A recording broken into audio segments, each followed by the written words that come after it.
Yeah, go ahead. Actually, now's a good time. All right. And Hopefully taking your everyone's photo. coming into chat. Got Jackie here. Let me see if I can get chat going.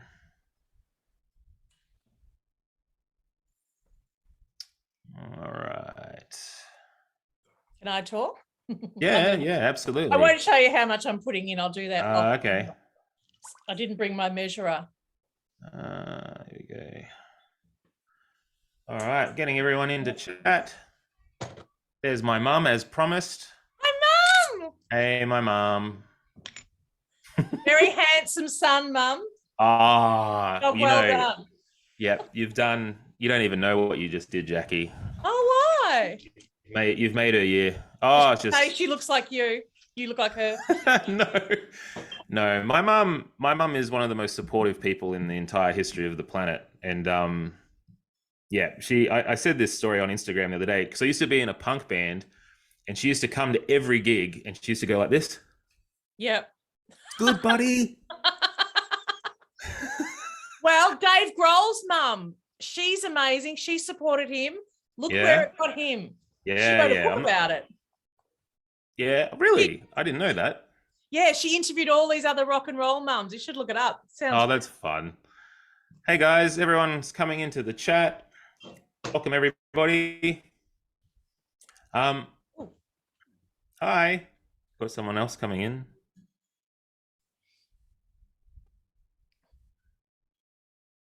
Hey Valerie from Adelaide. We've also got Jackie currently making a drink, I've which is finished pretty now. exciting. It's the one from the back of the book with the That looks bottom like skin.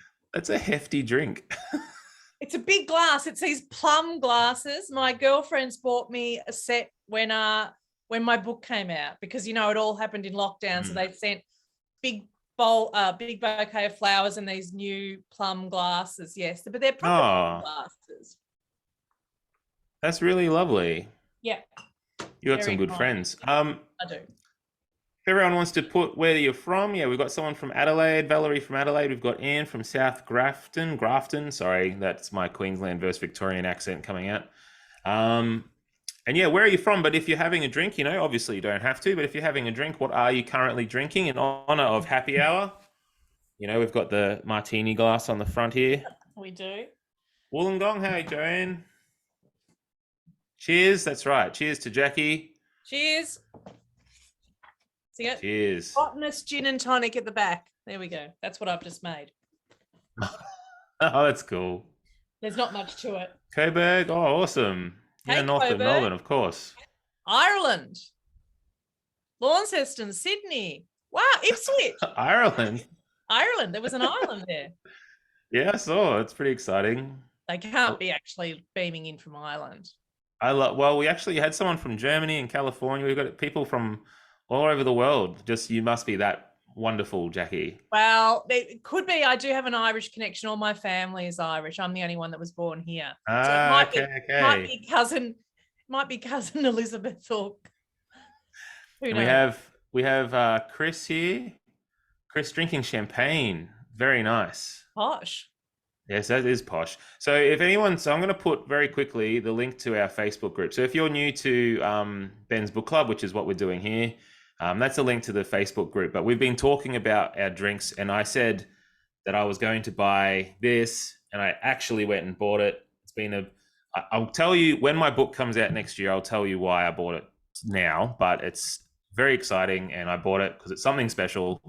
But mostly we're here to celebrate Jackie, and that's why, and any excuse really to buy something No, nice. you should reward yourself. It's few and far rewards with this book writing business. So Yes, that's very true. celebrate every little thing. Everything Hello, you can Mossvale. possibly.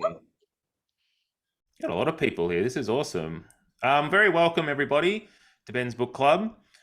This is a very special Ben's Book Club because what we're doing this time is that we've partnered with Together We Read, and Alan and Unwin and Wave Sound really made this happen. They've provided the book to all libraries, which is happy hour. So it's really thanks to them that we're able to come here. But this Ben's Book Club runs every month.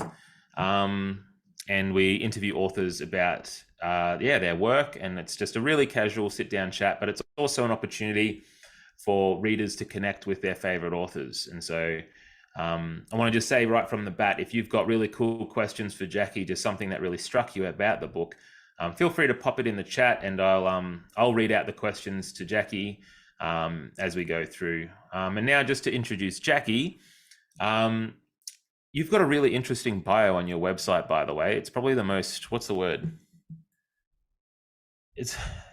It seems like your book, because it's very fun and very personal. Do you know what I mean? Like, it's just, normally when I read out a bio, it's just like a long list of accolades and then book titles, but you've got all these fun little quirky bits in there.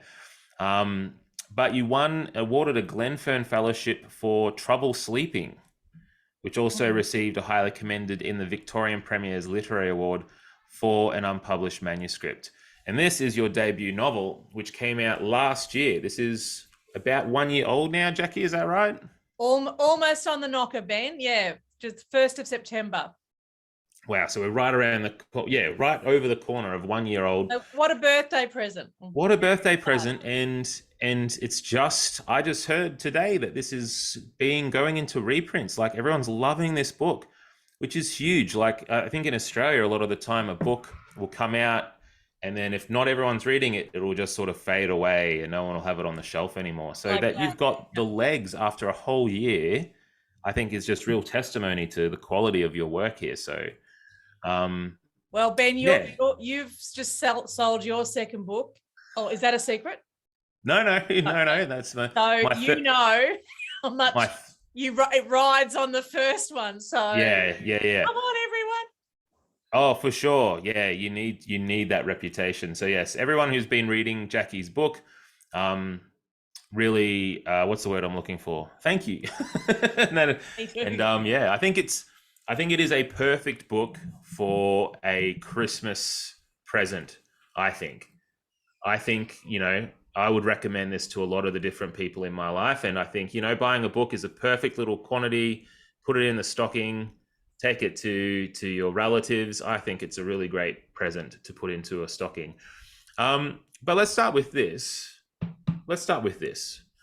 What is your drink of choice for happy hour? I know you're drinking something now, but what is your ultimate cocktail, ultimate drink? What is the best thing that you've ever had in your whole life? Oh God, the best thing. I had, oh my God, what's the famous cocktail in New Orleans? The Sazerac in New Orleans, in a bar called the Sazerac Bar. Oh. Traditionally it was made with, that green stuff with the fairies. Sent everyone mad. Oh, anyway, absinthe. Yeah, okay. I don't make it with that now. God damn. But I really do love a gin and tonic, and I love a Pinot Noir. And I think you'll find that Franny drinks quite a few of those during the book. Yeah, so Franny's, there's a few particulars to Franny that really do mirror your life, you would say. Would that be accurate? Well, we have to be careful with this. Well, I'm not 65 yet. Not there's anything wrong with that. I do have a dog called Whiskey. But she's a girl to protect her privacy. She's a Cairn Terrier. I don't have a golden retriever called Soda. My husband so far is alive. But there's bits and pieces. Well, that's good. I'm happy about that. Yeah, very. But I wrote a short story. You can hear Whiskey barking now. I wrote a short story about a dead husband too, and Jason did say to me, "What's with all the dead husbands, mate?" So in the next book, everyone will be alive, all the husbands. All the husbands will be alive, and they'll be wonderful. Well, in every way, right? Yeah. I see. Not like Frank. No one. Frank was perfect. So yeah. Frank was great. I love Frank too, as much as I got to know him. Just going back to your website though, I thought this was really fun. Your website has this quote: "A woman's work is never done, full stop. Hopefully, exclamation mark." Can you unpack that quote a little bit? Because why is that the intro to, why is that the thing that when we get on your website, that's going to sum up Jacquie Byron? Like, boom, this is what we're all about. Well, I guess it's a bit tongue in cheek, but um, I don't want it to be done. I want it to That's keep you, right? on going. That's you a little bit. Yeah. I don't want it to be done. I want it to keep on going, you know. So I guess it's like me wanting to this is the first book, but I'm really hoping it's the first of, I can't say many. I'm too old to have too much of I'm pretty old to be an emerging writer, but you know, I don't know how many of, maybe I'll be a Donna Tartt. What does she say? She's got 5 in her or something. But she was saying that when she was 21. So anyway, yeah. And she's stuck to that because she's released one per decade or whatever it is. They are big. We had Frank Chalmers on. I don't know whether you've heard of Frank Chalmers. We had him Yes. on last month, I think, and he was, I think he's 74 years Yes. old, and his I know. first book And has his come book's out. done really well. It's pretty incredible, right? Yeah. It has. Yeah, he's done really well, and it's a good book. Um, have you been a part of any book clubs? Because I know Franny's a part of a book club online. Is that something that you've ever delved into yourself beyond what we're doing today, obviously? Yeah, so I founded, if that's the right, my own, I for 10 years I had the Mrs. Underhill book club. And really we stopped just before the pandemic, which was kind of, oh no, I think we had 1 or 2 Zooms, but they were like extra extraordinary ones because so I had 10 years of a book club, which I just adored. And although in Happy Hour there's the 2 book clubs, there's the one she used to be part of, Yeah. and there's the online one, and there are elements of the real one that are a bit based on mine. We didn't go away on weekends away, but we certainly went to some movies and stuff, and we certainly ate a lot of cheese and drank a lot of wine. It was I loved the club, and I will probably do it again. It was just while I was really knuckling, I don't know what you're like, Ben, but while I was really knuckling down to write this, I just had to be really mindful about what I was reading, and just time becomes a real issue. And, you know, wrangling 10 women, the girls out there will know, I think the term's herding cats. So yeah, I just needed a little bit of break. Yeah. Yeah, no, I feel like, you know, you need to put your, yeah, it is a big job to run a book club for sure. I got a comment. I don't know whether you can see in the chat here. Chris has said he travels 150 kilometers to attend a book club each month, which is a big journey. But I guess, yeah, I guess that's speaking to, why do you think book clubs are so special, Jacquie? I mean, we're doing Together We Read, and, you know, everyone's. That. But anyway. Yeah, no, I do too. I'm hoping Chris posts a bit more in the chat so we can hear a bit more. Tell us where from where to where. I think they're so special for a lot of reasons. I think the opportunity to sit around and talk about ideas is a really rare thing these days. There is definitely the catching up aspect, and I love when I hear that men have book clubs. I don't know why, but I just think it's such a classy but soulful thing to do too. But I know, like, for, you know, because ours ran for 10 years, like there was sometimes, you know, girls were breastfeeding, the things that we went through over those 10 years. But like there were times when it was, you know, I remember one girlfriend saying at one stage, this is the only adult conversation I'm going to have today, you know, like, but also it was like completely that, yeah, you've got little kids, you get it, you know, it's like, yeah, to be able to complete a thought, to be able to have a glass of wine.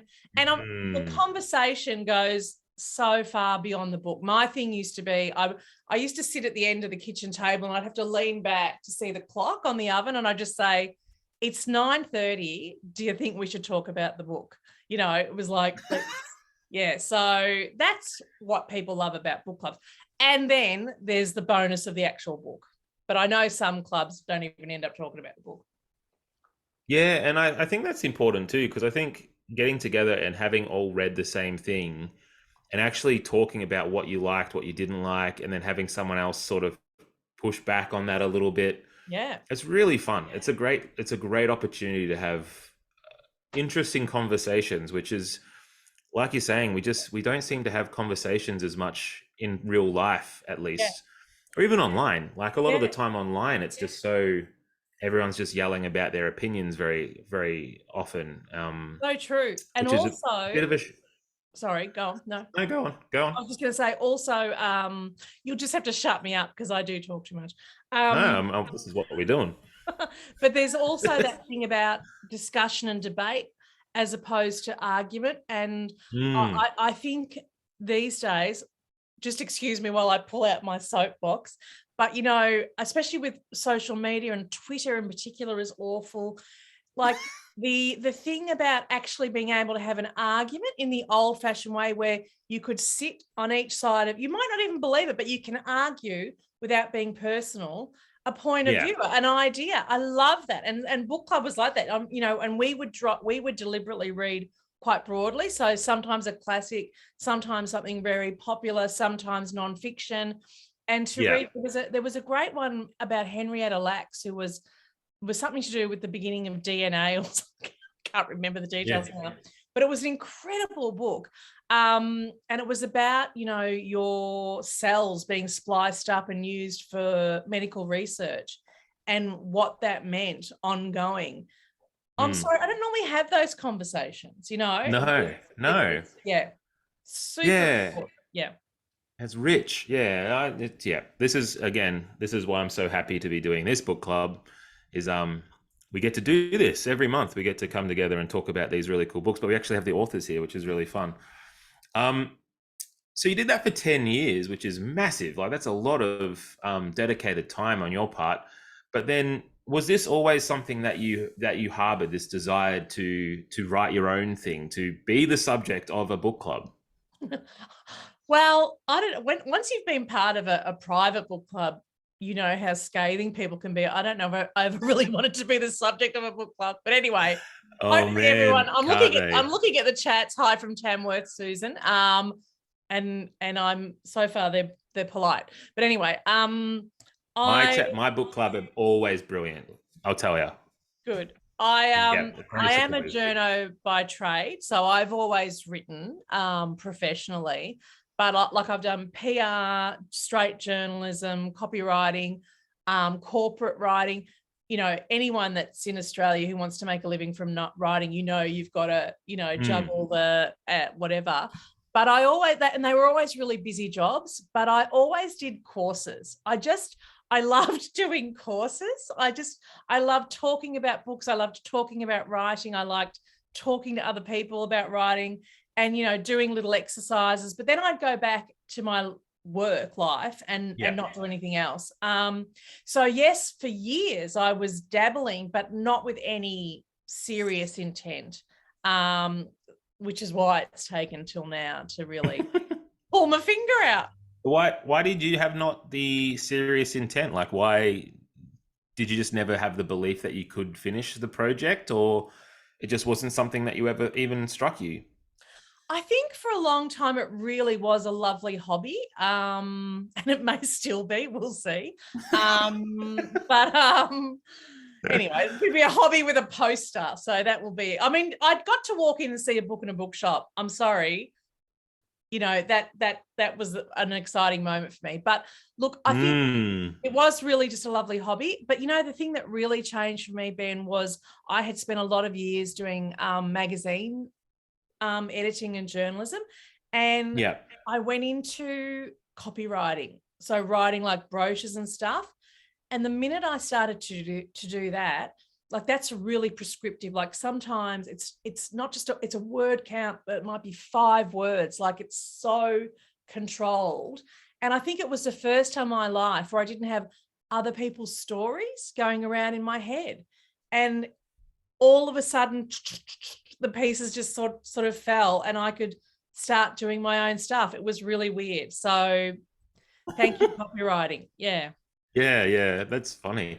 To focus on that, I'd like to chat. You mentioned going into a bookstore and seeing a book actually be on the shelf next to all these other books, which is completely magic. Yes. But your book came out during the pandemic. Mm-hmm. I imagine In it Melbourne's was, I pandemic. guess, okay, yeah. So Yeah. obviously book launches and things like that. But to focus on the positives, um, what have been some of those magic moments? What have been some of the highlights of having this book out in the world? It might be a reader commenting about just what they found in your book that was really, heartfelt to them, or, being, I don't know, a subject of a book club. What are some of the magic things that have happened because of this book? Look, everything from the moment an agent said yes, from the moment I had 2 publishers wanting it, like that was when I just started going pinch, pinch, pinch. And although, I mean, it was a disappointment that when it first came out, I couldn't go into shops. And Alan and Unwin did do gorgeous things like little whiskey cutouts and everything. Which was That is great. cute. They even did brooches, but like no one was around to get any of that stuff. But it was amazing. The bookstores are so gorgeous, and like a lot of them really, like ones near me, were really supportive, and they took photos of me out the front of their shops. And my very local bookshop, Ben's Books, they did a little coffee table in the front window with a glass of wine and the whiskey cut out. I still had a launch, but it was online, coming out of my husband's man cave, which is his shed, which is a pretty cool shed. But it was still, I got more attendees than Brian Brown, Ben. More attendees than Brian Brown, yeah. Hang on a second. I know. That's actually don't tell creepy. Brian. But to last week, a girlfriend really tentatively sort of said to me, I've given it to my mum, and I know that, her husband just died a couple of months ago, and she was like, I'm not sure how this is going to go. And it went really well. That was really, I was on tenterhooks. It's like, did you? Is that a good idea? Yeah, so even people say don't read your Goodreads reviews, but I have, addictively, and a lot of people. I'm the same, Jackie. Completely the same. I'm the same. You probably get good reviews too. No, I've had some shockers, but even those I read. Like I find it really fun. Yeah. My favorite: starts well, drifts into melodrama. 3 stars. I'm like, fair enough. It's concise. Oh, geez. As an editor myself, I'm like, it was funny. Anyway, whatever. Please don't do those reviews badly for me. But I think people talking about their own loss has been really meaningful. But honestly, my favorite thing is that when people say it was funny, like, yeah. It was. I think it's very hard to make people laugh. Well, everyone tells you that it is. So I think it's very hard to make people laugh, but I think making people laugh in fiction on a book centered on, a widower in grief, and that you made it that funny. Like I laughed out loud a bunch of times. Yeah. Like it was very funny, and I think that's incredibly difficult. Normally, when I read something funny in a book, I'll read it, and I'll sort of go. Or just like, oh yeah, that was funny, nod of appreciation, but I actually laughed, so you did very well. Thank you. What's some of the inspirations behind this book? I mean, you talk a lot about the sense of humor. Are there any humor based writers that you really admire, or is this you, purely you on a page? I love David Sedaris. I don't know if you've ever read any of his stuff. I think I've heard him interviewed. Is this This American Life guy? Who am I thinking of? Is that him? Yeah, he's very funny. He's hilarious. So I've read quite a lot of him. Look, it's always hard when you put on the spot because my memory is shit. But no, that's all right. Language. But I think I have an appreciation in terms of I gravitate towards comedic stuff. Probably more on the screen even than in books. But I think that's my nature, is like life is sad often, and happy hour is testament to that. But the way that you get through is to laugh, and I guess that's where Franny and I have a symbiotic relationship, because it's like, if you can't laugh, then I'm sorry for you, because you're in trouble. Yeah, I'd say that's definitely true. I'm just reading a couple of comments here. Some Susan Langston was saying, I can see Happy Hour as a movie. I think that's very true. I think um, if you haven't sold the film rights already, they should start nipping at your heels a little bit. And then we have Susan Colmer, and Susan was saying it was funny, but I also like that Franny reduced. I think that what that means is that she reduced a few of her more isolating tendencies, probably, but yet she kept drinking and she kept being herself with just small modifications. And you and I were talking about this before.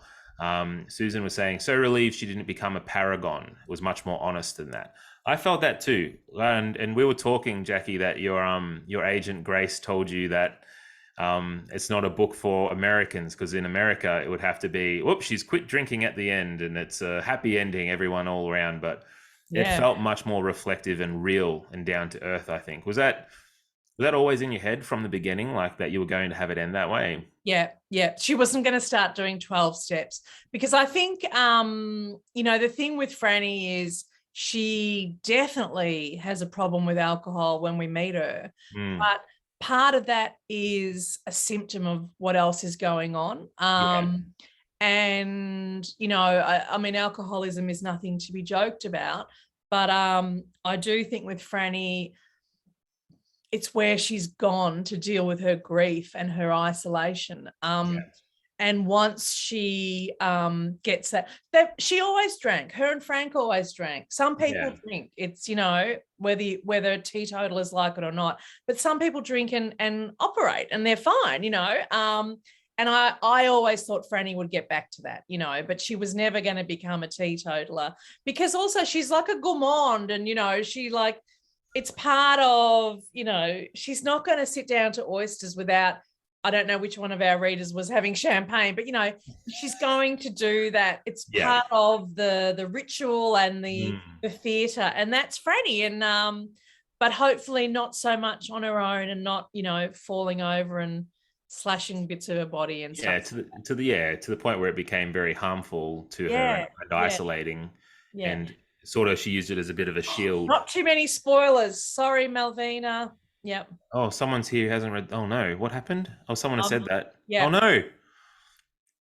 Oh, sorry. And then spacecrafts come. Yeah, there's lasers and there's a laser sword, and Trying Jackie's to in confuse trouble with it. Yeah. copyright at the moment with George Yeah. Lucas. Yeah, yeah.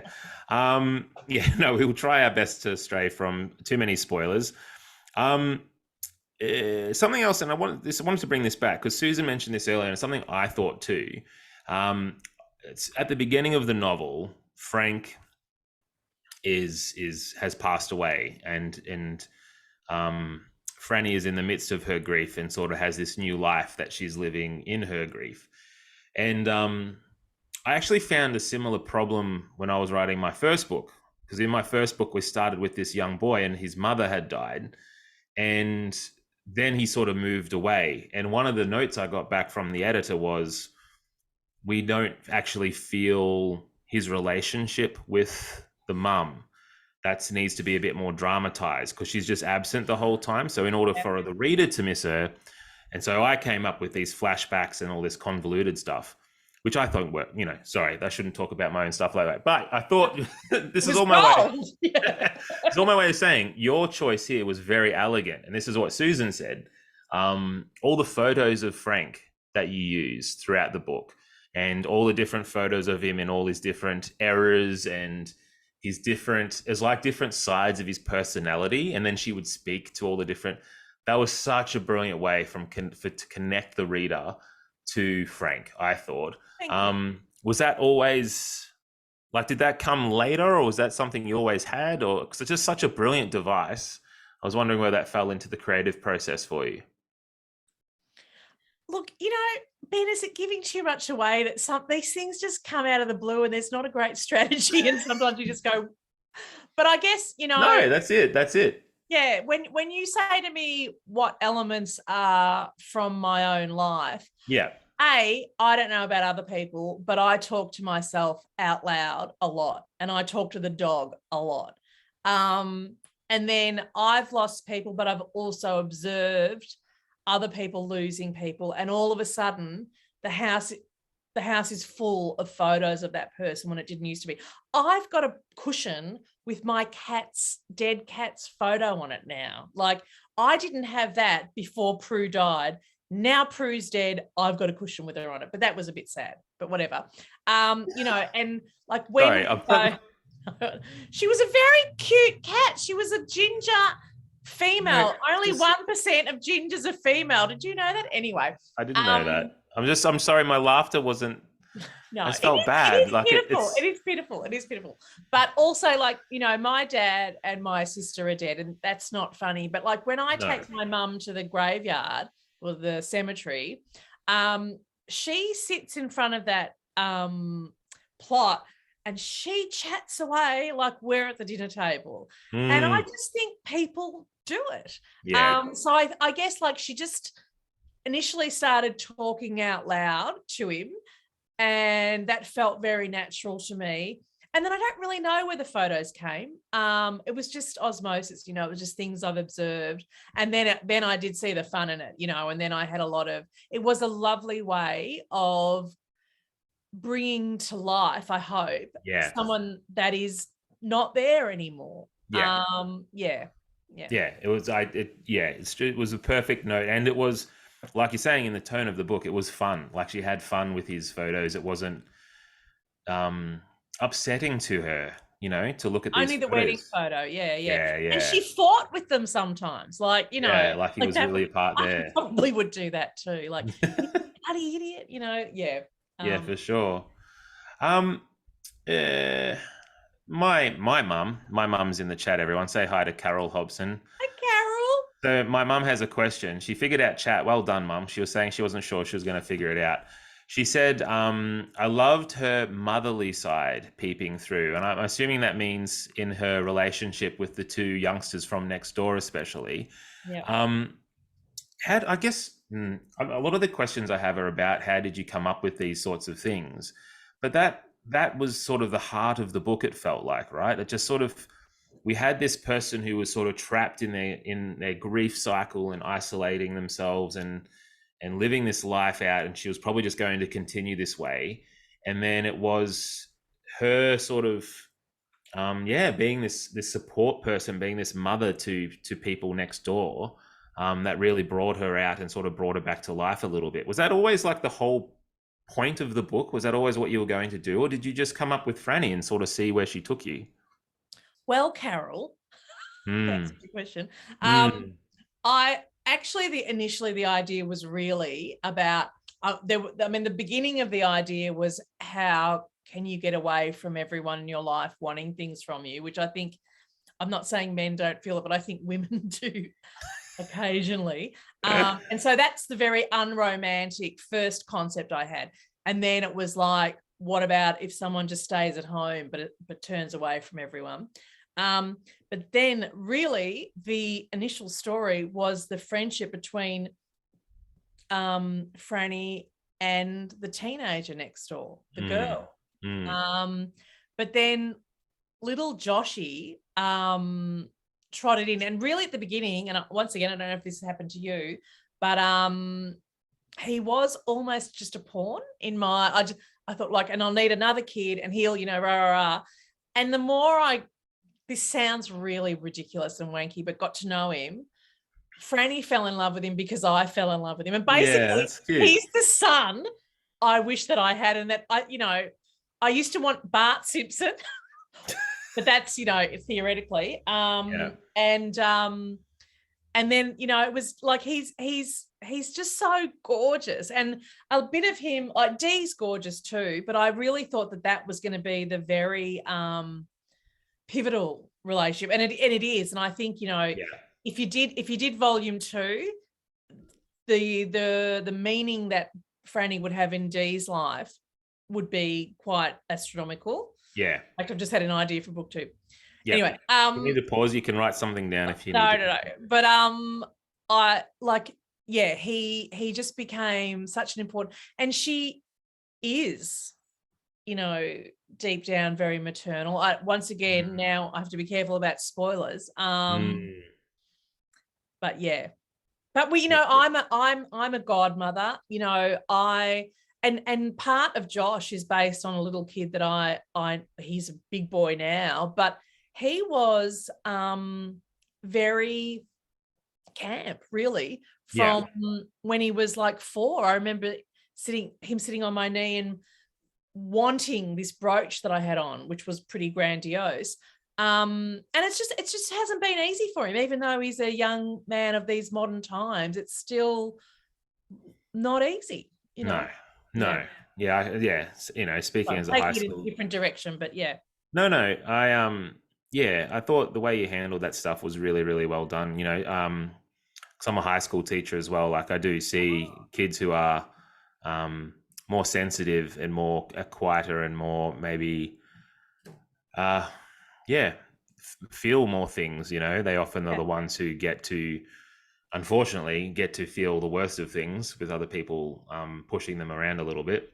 So it was really awesome to see how Franny helps Josh. It was really loving, you know what I mean? And saw him for who he was. Yeah, she gets him. Yeah. And she wants to hang out with him, and I don't know, like there's not enough of them, but there are kids like that though. I mean, I just think of kids as little adults, you know what I mean? Like, and you don't just love them because they're kids. Like they're like every other human. Some you really get along with and some not so much, and she just really warms to him, and they've actually got a lot in common, even though there's 50 years difference or whatever there is before. They have a lot of stuff they can share. Can we go back? I just want to talk very quickly about the dedication at the start of the book, which I really loved. Sorry, and I do need to mention there was a lot of people saying here that they've actually listened to the audiobook and that the narrator Nell Campbell was absolutely perfect. So Jacquie, when you get book number 2, I'm assuming that we need to get Nell back in the studio for that one, is what I'm hearing. I'm glad you like it, because I think she's been a little bit polarizing, but it was her first audiobook, and she's a big audiobook fan. So she's always listened to them. So that was a great thrill for me. And I just, when I heard, I actually watched her do an interview with Angela Bishop on Studio. It was just probably Channel 10 in those days. And it was just so beguiling. And I listened to that voice, and it's a bit droll and it's a bit British. And because Fran's very worldly, she's living a very suburban sort of life now, but she's very worldly. And I just like, they sent me originally, and we were talking before everyone came in, Ben, about audiobooks, and you have some choice of narrator, and they were sending me a lot of people that sounded like old ladies, and I'm like, she's only 65. Like, I'm sorry, that probably sounds old to you, Ben, but hopefully no, that's incredibly young considering how old my mum is. That is the best age to like be. A doddery old lady. Carol's not a doddery old lady. No, she's incredibly vibrant and young, and she does more things, more energy with my kids than even I have, I think. So and Franny's lived all over the world, and Carol needs some pay. So it was like, anyway, but once I heard, and in fact, Nell Campbell has this is kind of a spoiler, but you won't get it. Nell Campbell has a daughter called Tilly in real life. So I see. It all came together. Yeah. Okay. But she likes to stress that she's not an alcoholic. Yeah, well, that's okay. Yep. You have to put that at the front as a little bit of a, I can see that link. But yeah, the start here I loved, because it sounds like Franny wrote it. This bit here. All right. Yeah. So it's to all the wee doggies and magnificent bastards. So when Whiskey, my dog, and I are out, like, so the Cairn Terrier is a Scottish breed. Hence Whiskey is spelt with the Scottish spelling, no E. And I just say, wee doggies, and we run. And when I want to rev her up, in fact, I shouldn't say it because she'll come running now.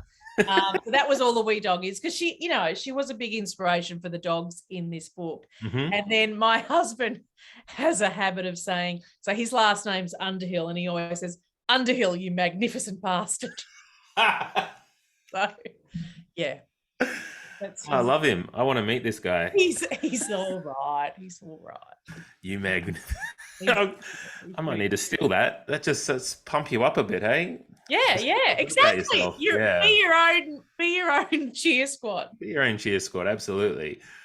Um, I had a question too, because obviously we've been talking about the role of humor in this book, and just how funny it was, and a lot of people in the chat are talking about it as well.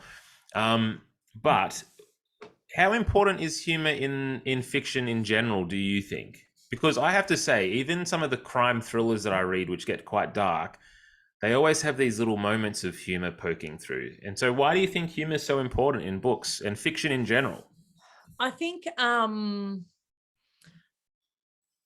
I think good books always have humor. And this was what I finished last night, The Mm, Lost Man by Jane Harper. And mm, it surprised me how often I had a little tiny chuckle. yeah, yeah. And and that's a bleak book in a lot of ways. I'm incredible. I really, really enjoyed it. I'm actually interviewing her next week for a new one. I just finished it. So if you're in Brisbane, anyone, I'm interviewing Jane next week. And will it be on Facebook No, as well? it's an in person. I'm afraid. Yeah, it's gone back Well, to. say hello to her for me. I She's got will. the blurb on my B format cover. Oh, awesome! That's exciting. Yeah, I She will. said it's very funny. Oh, So we took that's that. massive. You I don't often get know. a Jane Very Harper good. quote. Well Well, done. I interviewed her a few years ago for a piece for The Age about Aussie crime writers taking Yeah, over the world. yeah. And so then I was really opportunistic and sent her a book. So Smart going. Well done, there's a you. tip there, Ben. Yeah, yeah. I, You can expect my new book in the mail any day now. oh, please! I don't send me Snake Island. Make me pay for that. You can send a new one. You can send. Um, I'm a big believer in everyone paying for books, by the way, and Yeah, go to the library. yeah. But not other authors. Yeah, sorry, where were we? The humor. Humor Yeah, in fiction. Yeah. humor. I just think once again, it's a trite answer, but life has humor. So if you're writing a book that is at all true to life, Mm, unless it, well, I was going to say unless it's in the Nazi death camps or whatever, but no, still there would have been moments of because especially that it's really broad statement, but the Jewish people and so much humor. I mean, that goes hand yeah. in hand with it. So, I'm sure occasionally someone took the Mm, mickey out of one of the guards. You know what I mean? Like, how could you not? So I think a book without the occasional laugh is yeah. something to be suspicious of. Yeah. Have you ever read The Narrow Road to the Deep North by Richard Flanagan? No, but my best friend, that's the best book she's ever read. Yeah, I it's up still there for haven't read me. it. Yeah. But there's a great moment of humor, and they're in a Japanese internment camp, these Australian POWs, and it's obviously What's funnier than that? no, yeah, it's so bleak, and they're just they're starving and they're hopeless and all these sorts of things, and not to get too what's the word, too blue on this book club, Yeah. but one of the guys wakes up with an erection in the morning, and then Right. everyone's laughing, and then it's a great joke, and all the other like, you can still do that, like because we're so malnourished. It's a very funny moment, and it's just humanizing, I think, right? Yes. Yes. Makes people feel Yes. like they're real people, because we That's all true. hopefully Yeah. can find senses of Humanizing. humor in those moments. I mean, remember Matt? Oh, you probably don't, but MASH, like that was Yeah. I used to watch the replays on yeah. Channel Even 10. I Yeah. watched the replay. I don't know how old that show is. But like the humor that came out of such bleak situations. Mm. Yeah. Yeah, that's a good point. I want to talk too. I just came back from camping for 4 days. And while I was away camping, there was no phone reception. I didn't know there wasn't going to be phone reception, but my phone was off. Right. And my kids, we had two families, and my kids played with the kids from the other family. So I just sat there and read books and had wine, and I did nothing. That was all I did. I cooked the meals. Yep. But that was like sausages and bread. And it reminded me of the start of the book with Franny and her life, where she drinks beautiful alcohol, and she has wonderful meals that she spends time cooking, Yeah. and she watches shows that she just loves.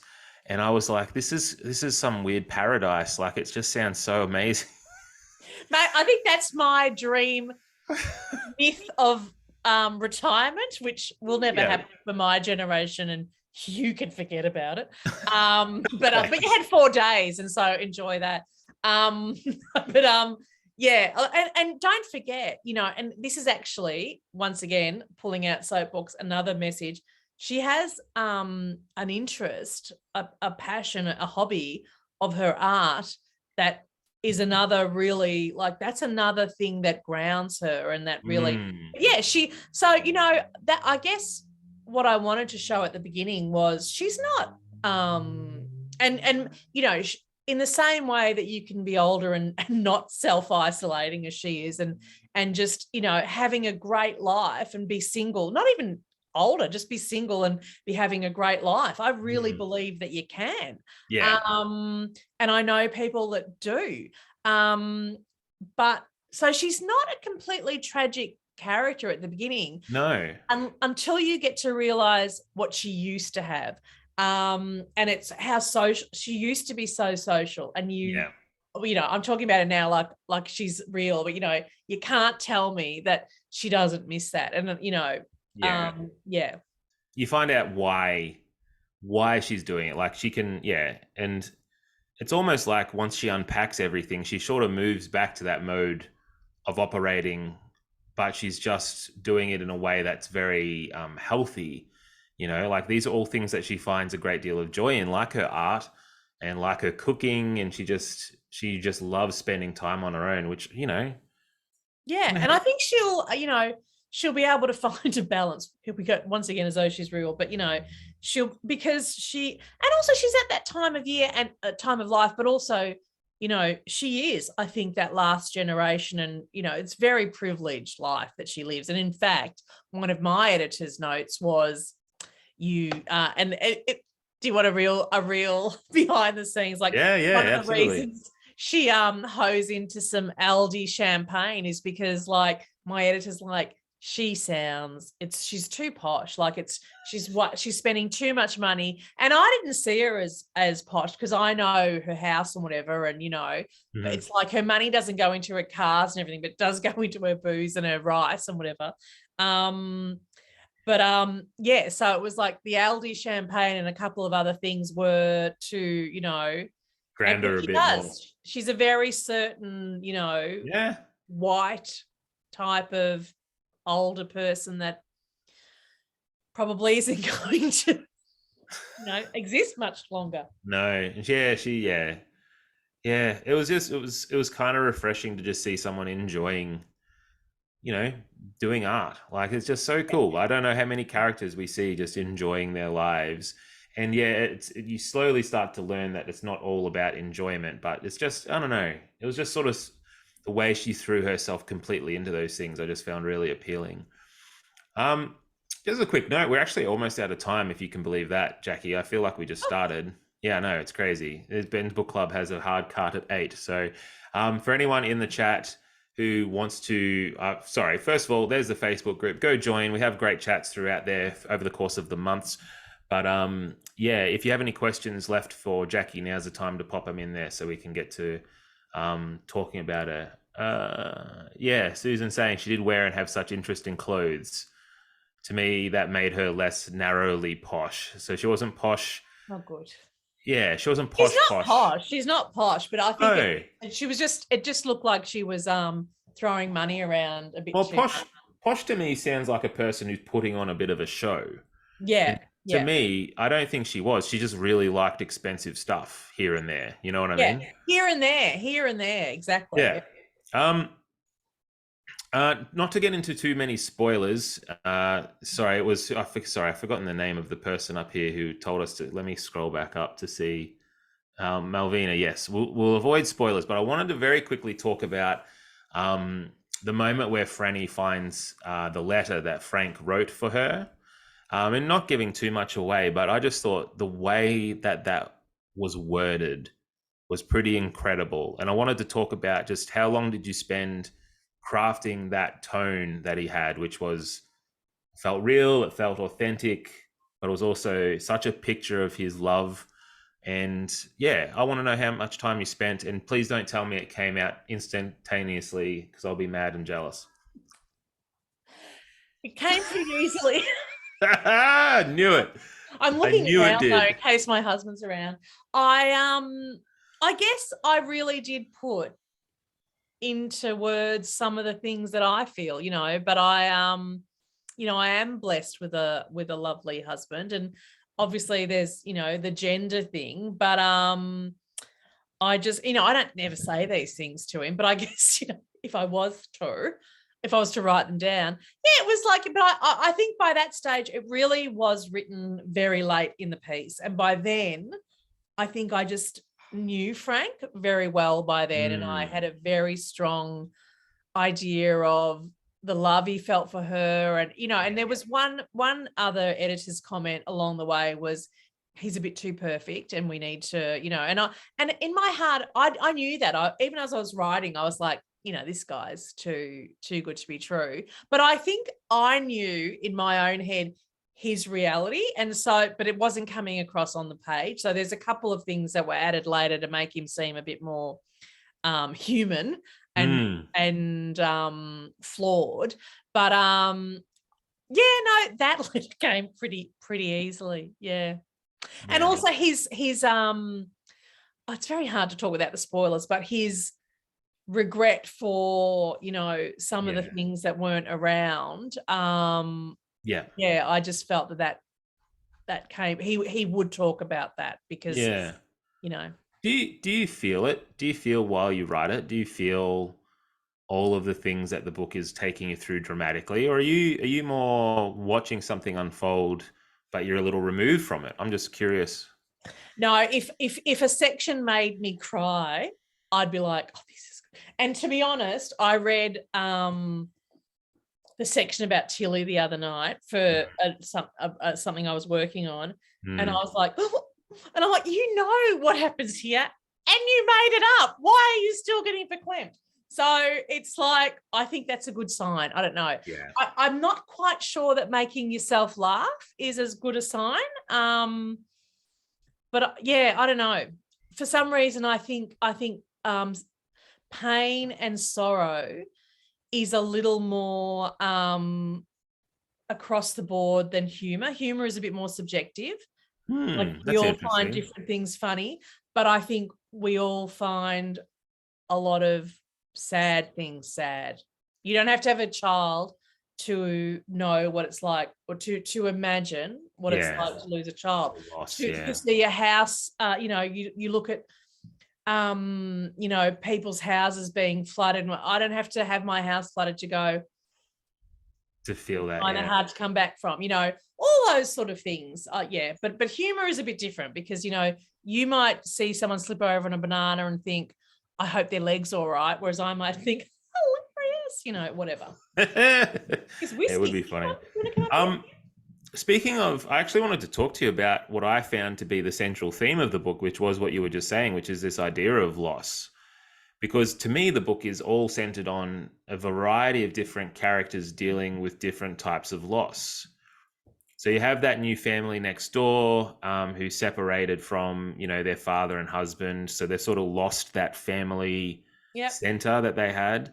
And then we have Franny's loss without getting too far into it, but she's got multiple different people, I would say, that she's lost, including friendships. And then, you even go into a bit of sympathy and empathy for the family whose son caused the loss in Franny's life, and talking about their loss as well, and talking about, and so everyone in this book, I feel, is dealing with the grief of loss and disconnection from something important to them. I guess my question, just is, was that sort of a big theme that you wrote around, or is that maybe something that's just something that's on your mind a little bit? And then B, was there any sort of special prep that you needed to tackle it? So, because you did such a sensitive job with it, I thought, just really interested in your process with it. I just think generally I am fascinated by how much loss people deal with in life, and like that everyone is walking around with some kind of great sorrow. We don't show it, we don't talk about it. I don't know if you've ever sat in the traffic and looked at a car next to you and someone's crying their eyes out, and I don't know if it's the rider in me or the sticky beak, but just thinks, what's going on there? What's happened there? And I mean, bad things happen and you just have to get out there and keep going on with life. And that fascinates me, that so many people can do it. So I guess that is that. The thing with the family of the guy that was driving the car. Look, I know, I've got a girlfriend who lost a number of family members in the one car accident, and I know what went on around the young man that was driving the other car and stuff. And I mean, it's a tricky topic, but like I sometimes found myself thinking about him and his family, and I did silly things when I was 19 and 20, and some of us get away with it and some of us don't, Yeah, for sure. Why do, someone will drink drive and they'll be fine. Someone will have one drink and smash into a tree. All those different things, someone will go swimming and dive off and break their neck. And so I don't know, you know what I mean? It's just all a bit of a crap game. Yeah, I remember once I parked my car on my driveway and it was just on like a slope.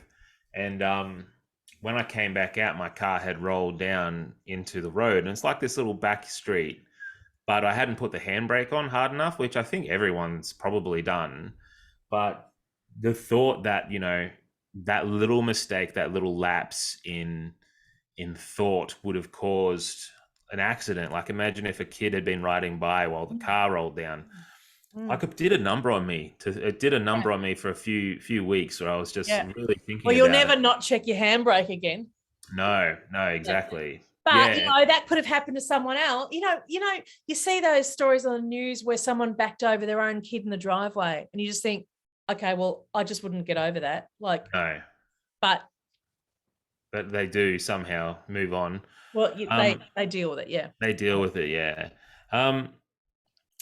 And talking about that too, thinking back to the relationship of the father who is pretty, the father of Josh, and sorry, now I've forgotten her name. Yeah. D, yeah. And so he's painted by that family as being pretty brutal and pretty horrible, right? But then, and again, we're not going to get into spoilers too deeply, but I feel like he wasn't one dimensional either. He does some pretty horrible stuff in the book, but even at the end, he seems like just a broken person. He doesn't seem like maybe that's part of the beauty of the book. I think is that every person feels like a real person, and you're not just like you was talking about earlier. They're not just pawns you're moving around for plot. You give shade to them all, which is I think really incredible, Jacquie. Oh, thank you. God, I should have got a blurb from you. Next one. Yeah, like he was a tricky character. But I think, I didn't want him to be, this sounds a weird way, but too evil. Like, I get I it. think, it wasn't textbook evil, but what he did could cause a lot of damage long term, Yeah. But also I think we are in society in a time of great change socially and whatever. Yeah, for sure. And, there are men and women from different cultures who will probably be struggling with certain, so whether, like I was listening to an interview this morning with a documentary maker who's charted the story of a trans kid from when that child was 9 to when that person is now 19 or something. Now, if you have a little boy and then who wants to be a little girl or whatever, like, there's a version of that story where it was like, yeah, no problem. Is it always no problem? Because we're not saints and we're not robots, like, and I think, like anyway, I didn't go too far into it, but he deserved to be bashed over the head with an award. But Agreed. That yeah. felt good when that And happened. he's also their dad, so Yeah, but that's that. Yeah, to end there, I think that's the brilliance of it. It's what I really loved about it, was that they did feel you gave each of them their moments, and it felt like a real book. It felt like a real person that we were spending time with, and not just cardboard cutouts. Yeah, David, I know, mate. I know. I know. I just looked at David's too. You need a bigger ball. It was expensive, all right. I'm trying to pass it. I'm trying to make it last a little bit. Someone's come in from Southern California, Tracy. Oh, really? Yeah, I'm that's pretty amazing. sure. And I thought I saw something from Ireland, but anyway, who knows? Anyway, hello to all of you. And people have read Henrietta Lacks, which is Yes. such a book. Well, I saw there was a bunch of people recommending it after you mentioned it, which was really cool. It's a good book. I'll have to go check that one out. Yeah, so we have to end there, Jackie. Can we just ask to finish off? Thank you. First of all, thank you everyone who's been in chat and been a part and reading the book. Jackie's book has been the most widely read ebook in all of Australian libraries for this whole month, which is pretty incredible stuff. And that's thanks to all of you guys. So yes, that's why we're in happy hour right now, because it's been pretty incredible. So thank you for being a part of tonight, and especially big cheers to Jackie. I got through my whole gin. Thank you. You did. Well done. You're so generous, Jackie, with your answers and in your time. We just really appreciate you being here. Thank you. Chris, that's part of the beauty of it, mate. It's we all get to be together, even though we're all separated by distance. And I think the love for this book is pretty huge. It seems to be going stronger and stronger. But I wanted to finish up with this question. What is next for you, Jackie? Here's the dog. There's Whiskey. Here's Whiskey. Hi, Whiskey. Thank you. Hi, Whiskey. That is one cute dog. She's one cute dog. Thank you, darling. People are saying you're a very lovely husband. Magnificent bastard is what I heard. That was me. That was him. What's next? I'm on deadline and I've already missed it. For book two. Oh. And, yeah. Well, it was a loose deadline. And it's getting even looser. But actually, because this became really fantastically, but there was more things to do for Together We Read than I realized. Sorry, I've just dropped my pen. So it's another, I hope, kind of Easter egg book where it looks very shiny and a lot of fun on the outside, but there's some deeper, things to get your teeth into. Mm-hmm. It's got a very, I'm having a lot of fun with one of the characters who's a very world famous female author. Oh, I see. Money, so I'm trying to creatively visualize like Oprah does and make that come true. But it's a little bit about the myth of having it all. There's an affair. Yeah, as I said, there's no dead husbands. There's a country literary festival. No dogs, 2 cats, Russian blues. I think it's going to be fun, hopefully. It sounds really fun. I will be reading it for sure. Hopefully we'll have you back when it comes out. Okay. Thank you, Jackie. I want to just quickly mention, I just posted the Facebook group again. Next month we're reading this book, which I just got, which I'm pretty excited about. Oh, I'm going to an event for that next week. Oh, cool. Yeah. So it's just come out, right? Like it's just pretty new.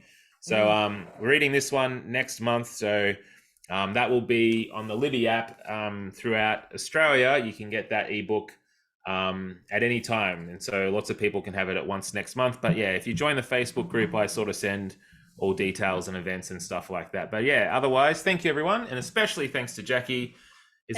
I've got a little drop in here, but yeah, cheers to Jackie. Thank you for a great chat and a great read. Cheers, everyone. Thanks a lot. We'll see you at the next one, hey? Definitely. All right. Have a good night. All right. Bye, everybody. Bye.